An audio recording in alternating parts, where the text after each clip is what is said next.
នាព្រឹកថ្ងៃច័ន្ទ7កើតខែអាសត់ឆ្នាំម្សាញ់សប្បុរសពុទ្ធសករាជ2569ត្រូវនឹងថ្ងៃទី29ខែកញ្ញាឆ្នាំ2025អាយុដំឆៃរិទ្ធិសែនរដ្ឋមន្ត្រីក្រសួងអភិវឌ្ឍជនបទនិងជាសមាជិកគណៈអចិន្ត្រៃយ៍សមាគមអតីតយុទ្ធជនកម្ពុជាបានអញ្ជើញជាកិត្តិយសក្នុងមហាសន្និបាតវិសាមញ្ញតំណាងសមាគមអតីតយុទ្ធជនកម្ពុជាទូទាំងប្រទេសក្រមអធិបតីភាពដ៏ខ្ពង់ខ្ពស់សម្ដេចអគ្គមហាសេនាបតីតេជោ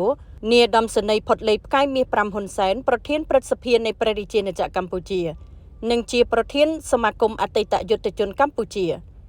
មហាសន្និបាតនេះត្រូវបានរៀបចំឡើងនៅទីស្តីការក្រសួងមហាផ្ទៃដោយមានការអញ្ជើញចូលរួមពីសំណាក់ថ្នាក់ដឹកនាំសមាជិកសមាជិកានៃសមាគមព្រមទាំងតំណាងសមាគមអតីតយុទ្ធជនមកពីបណ្ដាខេត្តរាជធានីសរុបប្រមាណ400នាក់គួរជម្រាបជូនផងដែរថាសមាគមអតីតយុទ្ធជនកម្ពុជាត្រូវបានព្រួយផ្ដើមបង្កើតឡើងដោយសម្ដេចអគ្គមហាសេនាបតីតេជោនាយឧត្តមសេនីយ៍ផុតលេខផ្កាយមាស5ហ៊ុនសែននិងបានបើកមហាសន្និបាតតំណាងសមាគមអតីតយុទ្ធជនកម្ពុជាទូទាំងប្រទេសលើកទី1នាថ្ងៃទី21ខែមិថុនាឆ្នាំ2007ដើម្បីរំលឹកអំពីវីរភាពនិងគុណបំណាច់របស់អតីតយុទ្ធជនចំពោះជាតិនិងប្រជាជនរាជរដ្ឋាភិបាលបានចេញសេចក្តីសម្រេចលេខ31សសរចុះថ្ងៃទី20ខែមិថុនាឆ្នាំ2007ស្តីពីការកំណត់ទិវាអតីតយុទ្ធជនកម្ពុជាដោយបានកំណត់យកថ្ងៃទី21ខែមិថុនាជារៀងរាល់ឆ្នាំ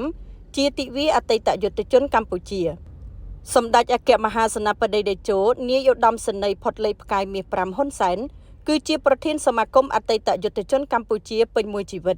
ដើម្បីជាម្លប់និងដឹកនាំសមាគមលើកស្ទួយជីវភាពបង្កើតស្មារតីសាមគ្គីភាពភេទ្រភាពមនសិការជួយឧបត្ថម្ភគ្នាទៅវិញទៅមកក្នុងការលើកកម្ពស់តួនាទីនិងតម្លៃរបស់អតីតយុទ្ធជនកម្ពុជាឲ្យស័ក្តិសមទៅនឹងគុណបំណាច់ដ៏ធំធេងចំពោះប្រទេសជាតិនិងប្រជាជនកម្ពុជា